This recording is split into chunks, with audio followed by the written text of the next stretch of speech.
Le jour s'ouvrait sur une alerte stridente, un son qui perçait l'aube encore sombre et me tirait brutalement d'un sommeil agité, comme si le destin lui-même avait décidé de me secouer pour m'avertir que quelque chose d'énorme allait se produire. Allongé dans mon lit, les yeux encore troubles, je tendis la main vers la table de nuit où vibrait mon beeper, ce petit appareil qui semblait toujours porter des nouvelles lourdes comme des pierres. En plissant les yeux, je lus les mots qui s'affichaient sur l'écran, des mots qui allaient faire basculer ma journée dans une direction que je n'aurais jamais pu imaginer, incendie hors de contrôle dans le sud de la France, près de Marseille. Mon cœur s'accéléra d'un coup, comme si une main invisible venait de serrer ma poitrine. Je laissai l'appareil retomber sur le matelas et me redresser lentement, les pieds posés sur le sol froid de notre appartement parisien, tandis qu'une odeur familière de café flottait dans l'air, un rappel que la vie continuait malgré tout. Sophie, ma femme, était déjà réveillée, fidèle à cette manie qu'elle avait de se lever aux aurores, même quand rien ne l'y obligeait. En traversant le salon pour la rejoindre dans la cuisine, je la trouvai là, pieds nus sur le carrelage, enveloppée dans un de ces gilets en laine trop grands qui lui donnaient cet air à la fois fragile et insaisissable, remuant son café avec une lenteur presque hypnotique, perdue dans ses pensées. Je m'approchai d'elle, posai un baiser léger sur son front, et murmurai quelque chose sur le fait que la journée commençait encore une fois dans l'urgence, mais son sourire, bien que doux, semblait flotter ailleurs, comme si son esprit était déjà parti vagabonder dans un lieu où je n'avais pas accès. Elle savait ce que mon métier de pompier impliquait, une vie sans horaire fixe, sans cette stabilité tranquille que les autres pouvaient tenir pour acquise, et pourtant, ce matin-là, ses yeux trahissaient une distance nouvelle, une ombre que je ne pouvais pas encore nommer. Elle finit par murmurer un « Fais attention à toi » d'une voix si basse qu'elle semblait presque craindre que je l'entende vraiment, et je hochai la tête, enfilant ma veste avant de franchir la porte, ignorant encore que ces mots, qu'elle avait laissés en suspens, étaient le prélude à une tempête bien plus vaste que celle que j'allais affronter. Ce feu n'allait pas être un simple incendie, et je ne pouvais pas deviner qu'en cette journée brûlante, je n'allais pas seulement sauver des vies des flammes, mais aussi déterrer une vérité qui consumerait tout ce que je croyais solide, y compris mon mariage. Le trajet jusqu'à la caserne, niché dans une rue étroite du 13e arrondissement, fut rapide, mais mon esprit, lui, s'étirait en longueur, prisonnier d'une réflexion qui refusait de me lâcher. D'habitude, dans ces moments-là, l'adrénaline prenait le dessus, un torrent qui balayait tout sur son passage pour me préparer à l'action, mais ce matin, quelque chose clochait, une lourdeur pesait dans mon estomac, une intuition sourde que je ne parvenais pas à déchiffrer. Peut-être était-ce à cause de Sophie, de cette façon qu'elle avait eu ces derniers temps de détourner les yeux quand je lui parlais, de répondre à mes questions par des phrases courtes et précipitées, comme si elle portait un poids qu'elle ne voulait pas partager. J'avais choisi de ne pas y prêter attention, comme je mettais de côté tout ce qui ne menaçait pas de s'embraser devant moi, mais là, dans la lumière grise de ce matin parisien, ce doute commençait à grignoter mes certitudes. Une fois à la caserne, j'enfilai ma tenue de combat, les gestes mécaniques d'une routine 1000 fois répétée, et rejoignis mon équipe dans le hangar où les camions rouges vifs attendaient, prêts à rugir. Julien, mon collègue de longue date, un gaillard au visage buriné par des années de lutte contre le feu, me donna une tape sur l'épaule avec ce sourire en coin qui mélangeait toujours une pointe d'ironie à une gravité sincère, me lançant un « prêt à plonger dans le brasier », auquel je répondis par un haussement d'épaule, grimpant dans le véhicule sans un mot de plus. La route vers le sud, direction Marseille, passa en un éclair, les paysages urbains cédant vite la place aux champs dorés et aux collines sèches de Provence, où les premières volutes de fumée noire s'élevaient déjà au-dessus des pins, annonçant une bataille bien plus féroce que ce que j'avais imaginé. Ce n'était pas un simple feu de broussailles, c'était une bête affamée, dévorant tout sur son passage avec une rage que je n'avais vue qu'une poignée de fois dans ma carrière. Alors qu'on déployait les lances à eau et qu'on se préparait à affronter le monstre, je sentis mon téléphone vibrer dans la poche de ma combinaison, une intrusion rare en plein chaos. Intrigué, je le sortis juste assez pour jeter un œil à l'écran, un message de Sophie, 3 mots qui tombèrent comme une pierre dans un lac immobile, « Je t'aime ». Ces mots, si simples en apparence, sonnaient faux, décalés, comme une note jouée sur un instrument désaccordé. Sophie n'était pas du genre à m'envoyer ce genre de message, encore moins sans raison apparente, et pourtant, ils étaient là, suspendus dans l'air brûlant qui m'entourait. J'hésitais à répondre, mes doigts suspendus au-dessus de l'écran, mais Julien hurla mon nom depuis l'autre côté de la clairière, « Luc, on a besoin de toi ici, maintenant ». Et je rangeai l'appareil, me jetant dans la bataille sans pouvoir chasser cette étrange sensation qui s'accrochait à moi. Les heures qui suivirent furent un tourbillon de chaleur suffocante, de fumée âcre qui piquait les yeux et de cris étouffés par le rugissement des flammes, un chaos familier où chaque geste comptait, chaque seconde était une lutte pour contenir l'incendie qui menaçait d'engloutir des villages entiers. Pourtant, au milieu de cette guerre contre le feu, mon esprit revenait sans cesse à ce message, à ces 3 mots qui tournaient en boucle comme un mystère que je n'arrivais pas à percer. Quand tout fut enfin sous contrôle, ou du moins autant que possible, nous regagnâmes la caserne, le corps lourd de fatigue, les mains noircies par la suie, l'odeur du bois calciné collé à mes vêtements, et ce poids dans ma poitrine qui refusait de s'alléger. Assis sur un banc, je sortis mon téléphone et décidai d'appeler Sophie avant de rentrer, ni digne à entendre sa voix pour dissiper ce malaise qui grandissait en moi. Après 2 sonneries, elle décrocha, et sa voix, claire et posée, trancha avec l'épuisement qui m'écrasait. « Luc, dit-elle, presque trop nette, trop contrôlée pour quelqu'un censé avoir passé la journée dans la quiétude de notre appartement. »« Salut, je voulais juste savoir si tout allait bien, lançai-je, tentant de masquer la lassitude qui épaississait mes mots. »« Bien sûr, pourquoi ça n'irait pas ?» répondit-elle, rapide, presque défensive. Je marquai une pause, hésitant entre la fatigue qui me poussait à lâcher prise et cette intuition qui me hurlait que quelque chose clochait. « Ton message, celui de tout à l'heure. »« Pourquoi tu m'as écrit ça ?» demandai-je finalement, et un silence s'installa à l'autre bout du fil, un silence qui dura une seconde de trop. Puis elle répondit, « Oh, rien, je me suis juste dit que ça te ferait plaisir de le savoir. » Sa voix avait cette froideur mécanique, comme si elle récitait une ligne apprise par cœur, et je sentis un frisson me parcourir malgré la chaleur qui imprégnait encore ma peau. D'accord, finis-je par dire, mais au fond de moi, je savais que rien n'était aussi simple qu'elle voulait me le faire croire. En reprenant la route vers Paris, la nuit tombant sur les autoroutes désertes, je n'imaginais pas encore que le véritable incendie, celui qui allait tout ravager, ne se trouvait pas dans les collines de Provence, mais dans les secrets que Sophie gardait enfouis, prêts à éclater comme une braise oubliée sous les cendres. Alors que je me frayais un chemin à travers l'épaisse fumée qui envahissait l'air sec des collines provençales, la chaleur des flammes me léchant la nuque et le sifflement familier de l'eau rencontrant le feu résonnant dans mes oreilles, mon téléphone vibra soudain dans la poche de ma combinaison, un intrus inattendu au cœur de cette bataille contre l'incendie qui ravageait les environs de Marseille. C'était un moment absurde pour une distraction, mais le bourdonnement perça le tumulte comme une sirène stridente, exigeant mon attention malgré le chaos qui m'entourait. Les mains encore tremblantes de l'effort, je sortis l'appareil, davantage pour m'assurer qu'il ne s'agissait pas d'un appel urgent de la caserne que par curiosité réelle, mais ce que je vis sur l'écran me figea sur place, un message d'un numéro inconnu, des mots énigmatiques qui semblaient flotter dans la brume de chaleur. « Regarde bien ce qui se passe derrière toi. » Mon pouls s'emballa, non pas à cause du brasier qui rugissait à quelques mètres, mais à cause de cette phrase, lourde d'une urgence qui n'avait rien de familier.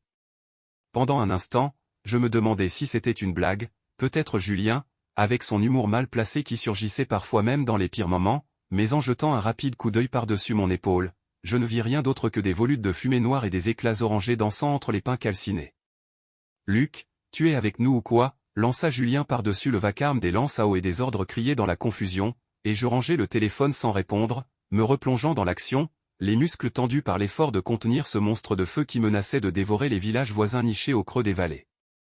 La chaleur était impitoyable, une brûlure constante qui s'infiltrait sous ma tenue, et la fumée me piquait les poumons à chaque inspiration, mais cette étrange phrase tournait dans ma tête comme une ombre impossible à chasser, un murmure insidieux qui refusait de me laisser en paix. Pourquoi avais-je l'impression qu'elle portait un sens bien plus profond que ce que je voulais bien admettre, un avertissement qui allait au-delà de ce chaos immédiat. Des heures plus tard, lorsque les flammes furent enfin domptées, ou du moins réduites à des braises fumantes que les équipes secondaires pouvaient gérer, nous commençâmes à rembobiner les tuyaux, le corps alourdi par l'épuisement, les visages noircis par la suie et les yeux rougis par l'effort. Pendant que mes collègues échangeaient des tapes dans le dos et partageaient des gorgées d'eau tiède tirées de bouteilles en plastique, je sortis à nouveau mon téléphone, le regard fixé sur cet écran où aucun autre message n'était apparu depuis. La phrase était toujours là, solitaire et menaçante, et je restais planté à la scruter, incapable de la faire disparaître de mes pensées. Julien s'approcha, une bouteille à la main qu'il me tendit avec un regard curieux, ses sourcils froncés devant mon silence. « Qu'est-ce qui te préoccupe ?» demanda-t-il, sa voix rauque après des heures à hurler dans la tempête de feu. « Rien d'important, mentis-je en glissant le téléphone dans ma poche, mais ma voix sonnait creuse, et il le sentit immédiatement. « On dirait pas rien, Luc, » insista-t-il, un sourire ironique au coin des lèvres, mais je balayai sa remarque d'un haussement d'épaule, prétendant qu'il s'agissait d'un message idiot envoyé par erreur, peut-être un gamin qui s'amusait à semer le trouble. Il secoua la tête, marmonnant quelque chose sur les gens qui n'avaient rien de mieux à faire, et je fis mine d'acquiescer, mais au fond, un malaise grandissant s'enroulait autour de moi comme une liane invisible. Ce n'était pas juste le message, c'était son timing, cette intrusion au beau milieu d'un enfer de flammes, alors que je jonglais entre la survie des autres et la mienne, comme si quelqu'un, quelque part, savait exactement où planter une aiguille dans mon esprit. Plus tard, en rentrant chez moi à Paris, le trajet en voiture sur les routes sombres de la banlieue semblait alourdi par une obscurité plus épaisse que d'habitude, un poids qui ne venait pas seulement de la nuit. Cette phrase mystérieuse continuait de brûler dans ma tête, aussi persistante que les flammes que j'avais affrontées, et je ne pouvais m'empêcher de la retourner dans tous les sens, cherchant un sens qu'elle refusait de livrer. Lorsque je franchis la porte de notre appartement, Sophie m'accueillit avec un sourire si impeccable qu'il en devenait presque artificiel, une façade trop lisse pour être honnête. Ces derniers temps, elle avait changé, ses gestes étaient plus mesurés, ses regards plus fuyants, mais j'avais mis ça sur le compte de la routine, cette usure silencieuse qui finit par toucher tous les couples après des années. Elle m'effleura la joue d'un baiser rapide et me demanda comment s'était passée ma journée, sa voix douce mais étrangement distante. Éreintante, comme toujours, répondis-je, esquivant le sujet avec un effort pour garder les choses légères, mais alors qu'elle se détournait pour retourner à ses occupations, mon téléphone vibra à nouveau dans ma poche. Pensant à un débriefing de l'équipe, je le sortis discrètement, mais ce fut un autre message du même numéro inconnu qui s'afficha, glacial et provocateur. « As-tu vu quelque chose, ou as-tu trop peur de regarder ?» Un frisson me traversa, une onde froide qui contrastait avec la chaleur résiduelle de la journée encore collée à ma peau. Ce n'était plus un hasard, c'était ciblé, personnel, et je rangeai l'appareil avant que Sophie ne remarque mon trouble, m'asseyant à la table de la cuisine pendant qu'elle parlait de sa journée ou des mots anodins sur une collègue, une course au marché, des détails que je n'entendais qu'à moitié. Mon esprit était ailleurs, prisonnier de ces phrases qui dansaient dans ma tête comme des braises refusant de s'éteindre, me poussant à me demander si je devenais paranoïaque ou si quelque chose se tramait vraiment dans l'ombre, juste hors de ma vue. La soirée s'étira dans une lourdeur oppressante, la fatigue pesant sur mes épaules comme un manteau de plomb, mais ce nœud dans mon estomac refusait de se desserrer, alimenté par ces messages critiques et cette sensation tenace que tout n'allait pas bien. Incapable de repousser plus longtemps cette inquiétude, je pris mon téléphone et composai le numéro de Sophie même si elle était dans la pièce d'un accent grave côté, je voulais entendre sa voix seule, sans le filtre de sa présence physique. Le téléphone sonna plus longtemps que d'habitude, chaque tonalité amplifiant le silence entre nous, jusqu'à ce qu'elle décroche enfin, sa voix basse, presque un murmure, « Luc ?» Je repris, tentant de garder un ton neutre, « Salut, tu es encore réveillé ?» Elle hésita avant de répondre, « Oui, je n'arrivais pas à dormir », et dans cette pause, dans ce léger tremblement, je sentis une barrière que je n'avais jamais perçue auparavant. D'habitude, même épuisée, sa voix portait une chaleur discrète, mais là, elle était froide, distante, comme si elle parlait à travers un mur invisible. « Tout va bien ?» demandai-je, laissant la question planer, et sa réponse fusa, rapide, trop rapide, « Oui, bien sûr. Je m'inquiète juste pour toi, Luc.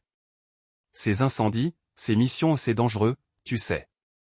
Je ne veux pas qu'il t'arrive quelque chose. » Les mots étaient justes, ils auraient dû me réconforter, mais ils sonnaient faux, mécaniques, comme une réplique répétée devant un miroir.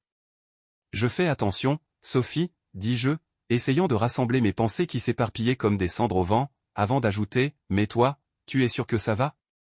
Tu as l'air, ailleurs. » Le silence qui suivit fut plus éloquent que n'importe quelle réponse, et je compris que ce feu que je venais d'éteindre n'était qu'un prélude à une autre flammèche, bien plus insidieuse, qui couvait déjà sous la surface de ma vie. Au bout du fil, un silence s'étira, plus long qu'il n'aurait dû, suspendu dans l'air comme une note discordante qui refusait de s'éteindre, jusqu'à ce que Sophie finisse par se racler la gorge, un son léger mais qui trahissait une tension palpable. « Bien sûr, » murmura-t-elle, « c'est juste, une longue journée, tu sais ce que c'est. » J'acquiesçai d'un « oui, je sais », mais ma voix portait une méfiance que je peinais à dissimuler, un doute qui grandissait comme une fissure dans une vitre prête à voler en éclats. Mon esprit s'emballa, traversé par des questions qui tournaient en boucle. Était-elle nerveuse? Avait-elle peur de quelque chose? Ou bien cachait-elle un secret qu'elle ne voulait pas que je découvre? J'ouvris la bouche pour continuer, hésitant sur les mots, c'est juste que. Mais je m'arrêtai, cherchant une formulation qui ne briserait pas tout de suite ce fragile équilibre entre nous. J'ai l'impression qu'on s'éloigne un peu ces derniers temps, repris-je finalement, je veux juste m'assurer qu'on va bien, tous les deux. Sa réponse fusa presque instantanément, comme si elle avait anticipé ma question et répété la réplique dans sa tête, évidemment qu'on va bien, Luc, c'est juste la routine qui nous rattrape, tu sais bien. Je t'aime. Ces mots, encore une fois, tombèrent avec une précision mécanique, dépourvus de cette chaleur spontanée qui aurait dû les porter, comme une phrase qu'on lit sur une fiche plutôt qu'on ressent au fond de soi. Je voulus insister, lui demander pourquoi elle semblait si distante, pourquoi chaque parole sonnait comme une barrière dressée entre nous, mais avant que je puisse aller plus loin, un bruit sourd résonna à l'autre bout de la ligne, un son étouffé, comme des pas qui s'éloignaient sur le parquet de notre appartement. « Tu es seul ?» lançai-je, ma voix plus tranchante que je ne l'avais voulu, chargée d'une suspicion que je ne pouvais plus retenir. Une hésitation, brève mais lourde, précéda sa réponse, « Oui, pourquoi ?» On aurait dit que j'ai entendu quelque chose, insistai-je, et elle répliqua vite, trop vite, « Oh, ça, c'était la télé. » Je l'ai laissé allumer en fond. Je voulais y croire, vraiment, me raccrocher à cette explication simple qui aurait pu apaiser le tumulte dans ma poitrine, mais quelque chose dans son ton, dans la manière dont elle avait jeté cette excuse comme on lance une bouée, ne collait pas tout à fait. C'était une pièce de puzzle mal taillée, qui grinçait quand on essayait de la faire rentrer dans le tableau. D'accord, dis-je finalement, bien que rien en moi ne soit apaisé, bien que chaque fibre de mon corps hurle que quelque chose clochait. Je vais me coucher, ajouta-t-elle, coupant court à toute chance de creuser davantage, avant de glisser un « je t'aime, bonne nuit » qui sonnait comme une porte qu'on ferme doucement mais fermement. Bonne nuit, marmonnai-je en retour, laissant le téléphone glisser de ma main alors que l'appel s'éteignait, me laissant seul avec le bourdonnement discret de l'appartement plongé dans l'obscurité. Je fixai l'écran noir pendant un long moment, le silence autour de moi amplifiant les questions qui ricochaient dans ma tête comme des éclats de verre. Étais-je en train de devenir paranoïaque, de voir des ombres là où il n'y en avait pas? Ou bien y avait-il vraiment quelque chose que je refusais de regarder en face, une vérité tapie dans l'ombre, attendant son moment pour surgir? Ces pensées me collaient à la peau, insidieuses, comme une fumée âcre qu'on ne peut pas chasser, et l'idée que Sophie puisse cacher quelqu'un ou quelque chose s'enracinait en moi, un feu couvant sous les cendres, prêt à s'embraser à la moindre étincelle. Mais qui pouvait être ce « quelqu'un » ? Et pourquoi avais-je cette certitude croissante que découvrir la réponse risquait de réduire ma vie en cendres, bien plus violemment que n'importe quel incendie que j'avais combattu? Le lendemain matin, l'aube à peine levée, le chaos familier d'un nouvel appel d'urgence me tira de mes ruminations. Le feu de la veille, celui que nous avions cru maîtriser dans les collines près de Marseille, s'était réveillé pendant la nuit, ravivé par un vent traître, et s'était propagé jusqu'à menacer un ensemble d'immeubles résidentiels à la périphérie d'Aix-en-Provence. Les sirènes hurlaient dans la caserne, et notre équipe se mit en branle avec une précision rodée par des années de pratique, chaque mouvement rapide, chaque geste instinctif, tandis que nous foncions vers le lieu du sinistre, les camions rouges traversant les routes sinueuses de Provence sous un ciel déjà chargé de fumée. À notre arrivée, la chaleur nous frappa comme un mur invisible, une vague brûlante qui semblait vouloir nous repousser, et des colonnes de fumée noire s'élevaient en tourbillon, engloutissant la lumière du jour. Les gyrophares des secours clignotaient dans tous les sens, les policiers et les ambulanciers évacuaient les habitants dans une cacophonie de cris, de pleurs et de bruits de pas précipités, tandis que des silhouettes hagardes émergeaient des bâtiments, traînant des valises ou serrant des enfants contre elles. Je retirai mon casque un instant pour essuyer la sueur qui me coulait dans les yeux, laissant mon regard balayer la foule désordonnée qui s'amassait sur le parking voisin, un mélange de panique et de résignation dans l'air. C'est alors que je le vis un homme, à l'écart des autres, légèrement voûté, comme s'il cherchait à se fondre dans l'ombre d'un arbre. Il portait un jean usé et un t-shirt gris taché de sueur et de cendre, son allure banale mais étrangement familière, comme un visage qu'on croit reconnaître sans pouvoir mettre un nom dessus. Au début, je pensais à un riverain, peut-être un habitant du coin que j'avais croisé sans y prêter attention, mais plus je l'observais, plus une sensation désagréable s'installait en moi, un picotement au creux de la nuque qui me disait que ce n'était pas si simple. Il avait l'air nerveux, ses yeux balayant la scène sans jamais s'arrêter, des mouvements furtifs qui trahissaient une agitation intérieure, et quand nos regards se croisèrent par hasard, il recula d'un pas brusque, presque coupable, avant de se détourner comme s'il cherchait une issue dans la foule des évacués. « Luc, bouge-toi » cria Julien depuis l'autre bout du terrain, déjà occupé à dérouler une lance à eau avec deux autres gars, et je me secouai pour revenir à la tâche, me jetant dans l'effort physique pour contenir les flammes qui léchaient désormais les murs du premier immeuble, une façade noircie par la suie et fissurée par la chaleur. Pendant des heures, nous luttâmes, arc-boutés contre la furia du feu, réussissant à empêcher qu'il ne s'étende aux bâtiments voisins, mais même au cœur de cette bataille, l'image de cet homme continuait de flotter dans mon esprit, un spectre insistant qui refusait de me laisser en paix. Quand tout fut enfin sous contrôle et que nous commençâmes à plier bagages, je scrutai à nouveau la foule, espérant l'apercevoir une dernière fois, mais il avait disparu, englouti par le désordre ou parti avant que je puisse le retrouver. De retour à la caserne, épuisé mais incapable de me détendre, je m'isolais dans un coin pendant que les autres prenaient leur douche ou plaisantaient sur leurs plans pour le week-end, leur voix résonnant dans le vestiaire comme un bruit de fond que je n'entendais qu'à moitié. Ce visage, cette silhouette, il me hantait, comme une énigme dont la réponse dansait juste hors de portée, et je sortis mon téléphone pour faire défiler mes contacts, mes messages, cherchant un indice, une connexion qui m'échappait encore. Je passais en revue des photos des derniers mois, des instants capturés avec Sophie, des vacances en Bretagne, des repas en famille, mais rien ne semblait coller. Puis, au détour d'un dossier oublié, je tombais sur une image prise lors d'un dîner d'entreprise où j'avais accompagné Sophie, une soirée organisée par sa boîte à Paris il y a presque un an, un cliché de groupe où elle souriait, entourée de collègues, et où, en arrière-plan, à peine visible dans la pénombre d'un coin de la salle, se tenait un homme en jean et t-shirt gris, un homme dont les traits, même flous, faisaient écho à celui que j'avais vu ce matin dans la foule des évacués. Là, sur cette photo floue prise il y a des mois dans une salle bondée lors de ce dîner d'entreprise à Paris, il se tenait, cet inconnu que j'avais vu dans la foule des évacués ce matin près d'Aix-en-Provence, juste derrière Sophie, sa main posée légèrement sur son épaule, un geste discret, presque invisible à moins de le chercher délibérément, mais qui maintenant me sautait aux yeux comme une flamme dans l'obscurité. Mon sang se mit à pulser dans mes tempes, un torrent brûlant qui faisait trembler mes mains alors que je fixais l'écran, le cœur battant à tout rompre dans ma poitrine. Était-ce un collègue de Sophie? Un ami qu'elle n'avait jamais mentionné?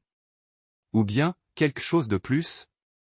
Je fouillais ma mémoire, cherchant en vain un souvenir d'elle me parlant de cet homme, mais rien ne venait, et soudain, toutes ces ombres de doute qui m'avaient suivi ces dernières semaines, son comportement étrange, ses regards fuyants, cette impression persistante que quelque chose m'échappait semblait s'assembler en un tableau clair et terrifiant. Les messages anonymes, cette sensation sourde que ma vie dérapait hors de mon contrôle, et maintenant ce visage qui reliait le tout, cet homme était une pièce centrale du mystère, mais quel rôle jouait-il exactement? Je compris à cet instant que je ne pourrais pas obtenir de réponse de Sophie sans preuve tangible, pas sans qu'elle se referme comme une huître ou me serve une explication toute faite, et une détermination froide s'empara de moi où il fallait que je sache qui il était, pourquoi il m'évitait, et ce qu'il représentait dans l'ombre de ma vie avec elle. Plus tard, alors qu'on faisait une pause près d'une borne à incendie au milieu de l'opération, le souffle court et les muscles encore tendus par l'effort, je sortis mon téléphone pour vérifier l'heure, mais il vibra dans ma main presque instantanément, comme s'il attendait ce moment précis pour me frapper à nouveau.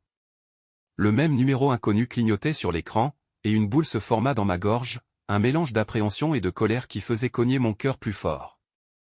J'hésitais, les doigts suspendus au-dessus de l'écran, avant de céder et d'ouvrir le message, et ce que je vis me coupa le souffle, une photo, nette et implacable. Sophie était là, assise à une petite table dans un café parisien que je reconnus vaguement peut-être près de Montparnasse, avec cette lumière douce de l'après-midi qui filtrait à travers les vitres derrière elle. Elle souriait, mais pas de ce sourire franc et chaleureux que je lui connaissais, c'était un sourire retenu, presque rusé, comme si elle partageait un secret avec la personne en face d'elle. Et cette personne, c'était lui l'homme de la foule, l'homme du dîner d'entreprise, avec ce même air nerveux dans les yeux, mais aussi une lueur de satisfaction, une assurance subtile qui transparaissait dans sa posture. Sophie se penchait légèrement vers lui, ses mains posées sur la table, assez près des siennes pour que l'espace entre semble chargé d'une intimité que je ne voulais pas nommer. Sous l'image, une phrase courte tranchait comme une lame, « Aujourd'hui, le feu ne brûle pas que dans les forêts. » L'air me manqua, mon esprit s'emballa dans un tourbillon confus où la trahison, la peur et la rage se mélangeaient, et je compris que celui qui m'envoyait ces messages savait tout où il m'observait, observait Sophie, peut-être même nous suivait depuis des jours ou des semaines, et il voulait que je voie ça, que je sois forcé d'affronter une vérité que je refusais encore d'accepter. « Luc, on y va. » La voix de Julien me ramena brutalement à la réalité, et je rangeai le téléphone à la hâte, grimpant dans le camion avec des gestes mécaniques, mais l'image restait gravée dans ma tête, indélébile, comme une brûlure que rien ne pouvait apaiser. Sophie et son sourire énigmatique, cet homme et son regard qui semblait me narguer, la proximité de leur corps qui hurlait une familiarité que je n'avais jamais soupçonnée, au tout ça tournait en boucle pendant que nous roulions vers un autre foyer d'incendie, un autre chaos à dompter. Le reste de la journée se déroula dans une sorte de brouillard, mes mains agissant par réflexe, éteignant des flammes, sécurisant des périmètres, mais mon esprit était ailleurs, prisonnier de cette photo et de ce qu'elle impliquait. Quand nous rentrâmes enfin à la caserne, je pris une douche rapide, laissant l'eau chaude couler sur moi sans parvenir à détendre la tension qui nouait mes muscles, fixant les gouttes qui s'écrasaient sur le carrelage comme si elles pouvaient me donner une réponse. Rentrer chez moi, c'était comme marcher sur un champ de mines, un territoire familier devenu hostile, et je restai un long moment dans la voiture garée devant l'immeuble, le téléphone dans la main, les yeux perdus dans le vague, murmurant à moi-même dans le silence oppressant, « Qu'est-ce qui se passe, bon sang ?» Lorsque je franchis enfin la porte, l'odeur de bois et de thé vert m'enveloppa, une chaleur domestique qui contrastait avec le froid qui m'habitait, et Sophie se tourna vers moi depuis la cuisine, un sourire plaqué sur le visage, aussi naturel qu'une peinture fraîchement retouchée. « Salut, tu rentres tard ?» lança-t-elle, sa voix légère, comme si tout allait bien dans le meilleur des mondes. « Oui, une journée interminable, » répondis-je, m'efforçant de garder un ton neutre, mais je ne pouvais m'empêcher de la dévisager, cherchant dans ses traits un indice, une faille, un signe qu'elle savait que j'avais vu quelque chose. Elle était impeccable, trop parfaite, une sérénité qui sonnait faux à mes yeux désormais éveillés. « Et toi, ta journée ?» demandai-je en accrochant ma veste, feignant la nonchalance alors que mon sang bouillait sous la surface. « Oh, rien d'extraordinaire, » dit-elle en versant du thé dans une tasse, « j'ai passé la journée ici, à lire un peu, à me reposer. » Mes poings se serrèrent malgré moi, mais je me forçai à respirer lentement, à ne pas craquer. « Juste ici » insistai-je, les yeux fixés sur ses mains qui tenaient la tasse, guettant la moindre tremblement. « Oui » répondit-elle avec un petit sourire qui ne montait pas jusqu'à ses yeux, « pourquoi cette question ?» Comme ça, lâchai-je avant de quitter la pièce, incapable de rester plus longtemps sans laisser ma colère éclater, me réfugiant dans la chambre où je m'assis sur le lit, sortant mon téléphone pour rouvrir le message et fixer cette photo une fois de plus. Il n'y avait aucun doute possible, elle mentait, et ce mensonge ouvrait un abîme sous mes pieds. Ce n'était plus une question de savoir si elle me cachait quelque chose, mais depuis combien de temps, et jusqu'où elle irait pour garder ce secret enfoui. Ce soir-là, malgré l'épuisement qui alourdissait mes membres après une journée à combattre des flammes, une énergie nouvelle me traversait, une urgence qui me poussait à agir plus tôt que prévu. Peut-être était-ce cette image de Sophie avec cet homme, gravée dans ma rétine comme une marque au fer rouge, ou ce message anonyme qui me défiait de chercher la vérité, mais je ne pouvais plus attendre passivement. Je garai la voiture devant l'immeuble sans un bruit, longeant l'allée sombre jusqu'à la porte de derrière que j'ouvris avec précaution, retenant mon souffle pour ne pas trahir ma présence. L'appartement était plongé dans un calme étrange, presque artificiel, jusqu'à ce que des voix étouffées me parviennent depuis la cuisine, un murmure ténu qui fit bondir mon cœur dans ma cage thoracique, et je m'immobilisai, l'oreille tendue, cherchant à saisir les mots qui allaient peut-être tout changer. En entrant dans la pièce, je me figeai net, le souffle coupé par la scène qui se déroulait sous mes yeux comme une peinture dont je n'étais pas censé découvrir les couleurs. Sophie était là, debout près du plan de travail dans notre cuisine parisienne, un verre de vin rouge à la main, ses doigts fins enroulés autour du pied du verre avec une nonchalance étudiée, tandis que l'homme celui que j'avais aperçu dans la foule des évacués près d'Aix-en-Provence se tenait appuyé contre le comptoir, une posture détendue qui trahissait une assurance presque arrogante.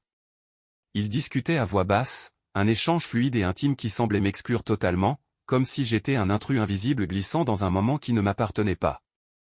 Puis, comme s'ils avaient senti ma présence peser dans l'air, ils se tournèrent simultanément vers moi, et un silence s'abattit, plus lourd que la fumée d'un incendie que j'avais déjà affronté, un silence qui suspendit le temps pendant une fraction de seconde, juste assez pour que je voie Sophie poser son verre sur le comptoir avec une lenteur calculée avant de planter ses yeux dans les miens.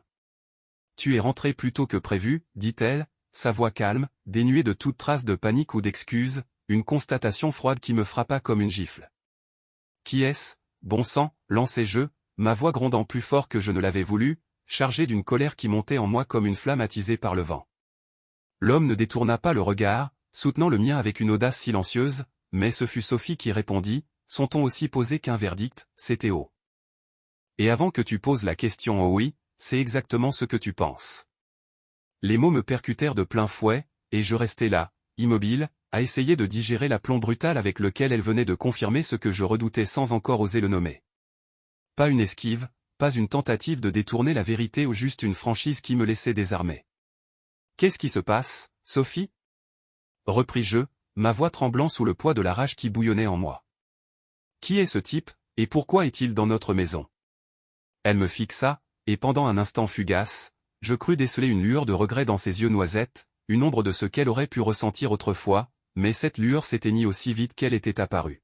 « Tout a commencé parce que tu as toujours préféré le feu à moi, Luc, dit-elle, sa voix tranchante mais maîtrisée, sans hausser le ton.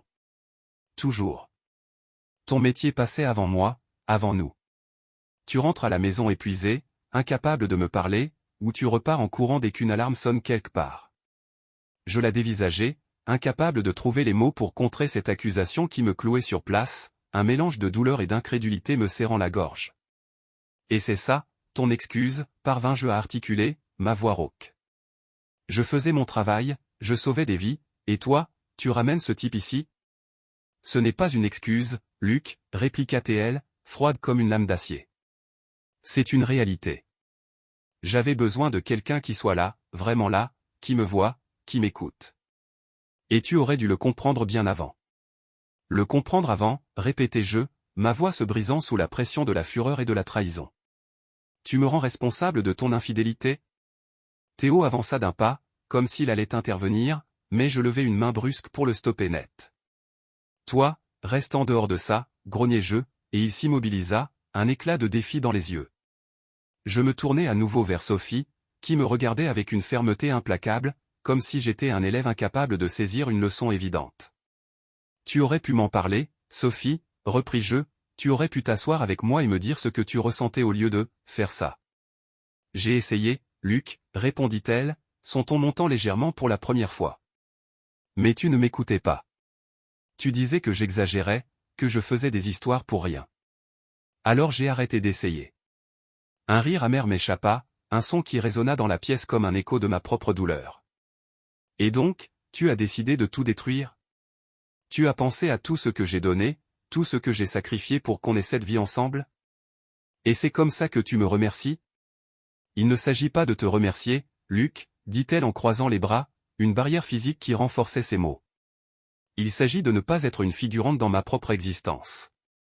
Avec toi, c'est tout ce que j'étais. Je la fixais, cherchant désespérément une trace de remords, un signe qu'elle souffrait autant que moi de ce qu'elle avait fait, mais je ne trouvais rien, juste cette froideur, cette conviction qu'elle avait raison, que j'étais le seul fautif dans cette équation brisée. Tu sais quoi, Sophie, dis-je enfin, ma voix basse mais coupante comme une lame. Peut-être que tu as raison. Peut-être que j'ai échoué. Mais ce qu'on avait, ce qu'était cette vie ensemble, c'est fini. Je pivotai sur mes talons et me dirigeai vers la porte, Théo s'écartant d'un pas pour me laisser passer, son silence plus éloquent que n'importe quelle provocation.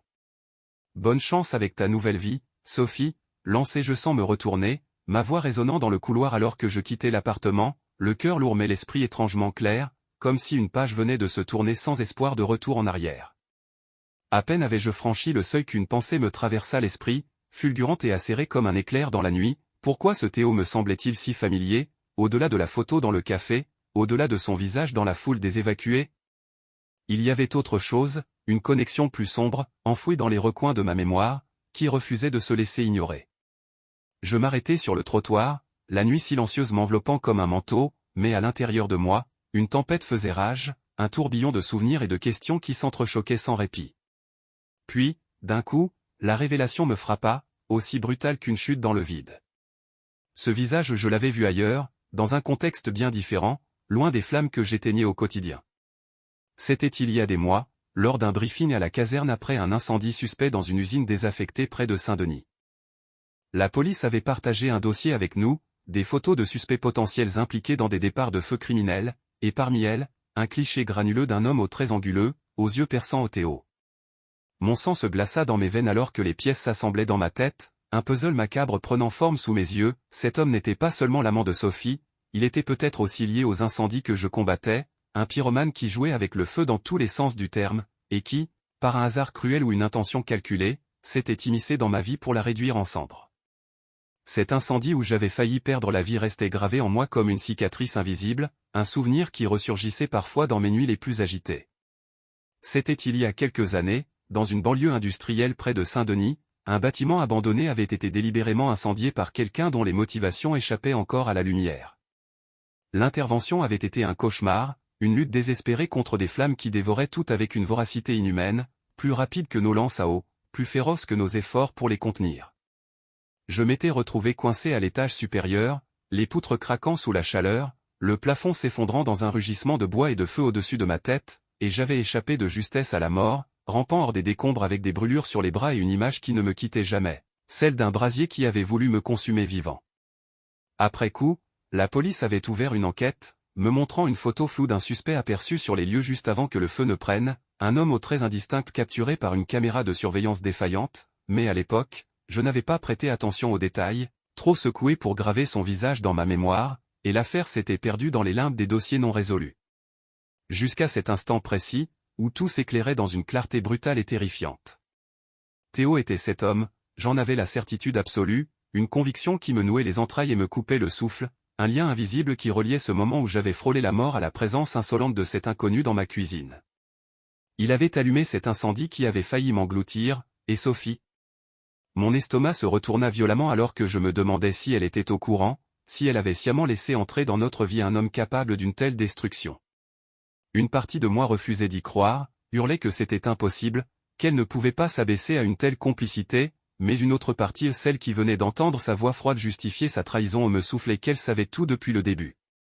Je fis demi-tour et repartis vers l'appartement, mes pas résonnant lourdement sur le trottoir mouillé par la pluie fine qui s'était mise à tomber sur Paris, chaque enjambée alimentant une fureur qui montait en moi comme une tempête prête à tout balayer.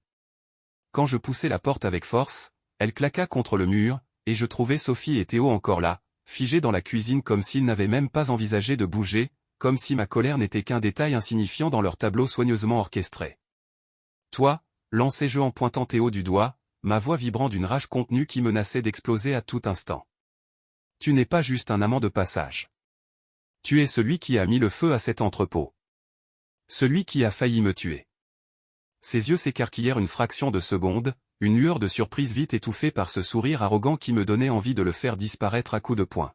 « Je ne vois pas de quoi tu parles, » répondit-il, sa voix lisse et posée, un calme qui ne faisait qu'attiser ma haine. « Arrête de me prendre pour un idiot, » hurlai-je, ma voix éclatant dans la pièce comme une déflagration. « Je sais que c'était toi. J'ai vu ton visage sur cette photo de la police. Ils ne t'ont pas attrapé à l'époque, mais maintenant, tout est clair. C'était toi. » Je pivotai vers Sophie, dont le teint avait viré au blanc crayeux, ses lèvres tremblantes alors qu'elle s'agrippait au bord du comptoir comme à une bouée dans une mer déchaînée. « Et toi » repris-je, ma voix se durcissant jusqu'à devenir une lame acérée. « Tu savais ? Tu savais qui il était, ce qu'il avait fait ?» Elle ouvrit la bouche, mais aucun son n'en sortit, ses doigts crispés trahissant une panique qu'elle ne pouvait plus masquer. « Sophie » insistai-je, ma voix tombant dans un murmure intense et menaçant. « Dis-le-moi. Tu savais ? » « Oui » souffla-t-elle enfin, un aveu si faible qu'il semblait flotter dans l'air, mais qui me frappa avec la force d'un coup de massue. Je reculai d'un pas, vacillant comme si le sol s'était dérobé sous moi, la douleur et la trahison se mêlant en un cocktail toxique qui me comprimait la poitrine. « Comment as-tu pu » articulai-je, ma voix tremblante de fureur et d'incrédulité. « Tu savais qu'il avait failli me tuer, et tu l'as quand même laissé entrer ici, dans notre vie ? » « Ce n'est pas ce que tu crois, » tenta-t-elle, mais je l'interrompis brutalement. « Pas ce que je crois. » Ma voix se brisa, déchirée par une rage qui débordait de toutes parts. « Tu savais qu'il était dangereux, qu'il jouait avec des vies, et tu l'as choisi quand même. Et maintenant, il est là, dans notre cuisine, à faire comme si tout était normal. » C'était compliqué, balbutia-t-elle, mais je ne détachai pas mon regard de Théo, qui glissa une main dans sa poche avec une nonchalance provocante. « Je te déconseille de faire ça, » grondai-je, ma voix basse et chargée d'une menace froide. Il retira sa main lentement, mais ses yeux restèrent rivés aux miens, calculateurs, impassibles, et il lâcha alors, « Tu es malin, Luc, je te l'accorde. Mais tu es aussi un obstacle. Et les obstacles, parfois, il faut les écarter. » À cet instant, tout devint limpide, une clarté glaçante qui éclairait enfin le chaos, ce n'était pas un simple hasard, pas une vulgaire liaison. C'était une vengeance, une machination qui visait à me détruire, à travers Sophie et au-delà, un jeu pervers où le feu n'était pas seulement une arme, mais un symbole de leur volonté de tout réduire en cendres autour de moi.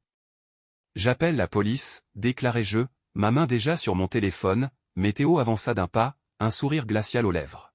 « Réfléchis bien avant de faire ça, » dit-il, sa voix comme un poison lent. « Tu n'as pas idée de ce dans quoi tu mets les pieds. » Mais la peur avait déserté mon corps, remplacé par une détermination inébranlable. « Oh, je crois que j'en sais bien plus que tu ne le penses, » rétorquai-je, mon regard planté dans le sien. « Et je vais m'assurer que tu paies pour tout ça, quoi qu'il m'en coûte. » Quelques jours plus tard, je me tenais seul dans ma voiture, garée sur une aire de repos loin de Paris, alors que le soleil se levait timidement sur les champs vallonnés de Normandie, une lumière douce qui contrastait avec les ruines fumantes que j'avais laissées derrière moi. Les incendies dans le sud de la France étaient enfin maîtrisés après des semaines de combats acharnés, des heures interminables à affronter des flammes qui menaçaient des vies et des villages entiers, mais l'odeur persistante de bois carbonisé et de cendres flottait encore autour de moi. Un rappel constant de la vitesse à laquelle tout pouvait s'effondrer, même ce qu'on croyait indestructible. Ces dernières semaines avaient consumé en moi tout ce que je pensais solide, ma confiance en Sophie, ma foi en ma capacité à lire les gens, tout s'était volatilisé dans une fumée âcre qui ne laissait rien derrière elle. Théo avait été arrêté, emmené par la police après que j'avais fourni les preuves et mes soupçons, et Sophie n'avait pas cherché à me retenir ni à s'expliquer.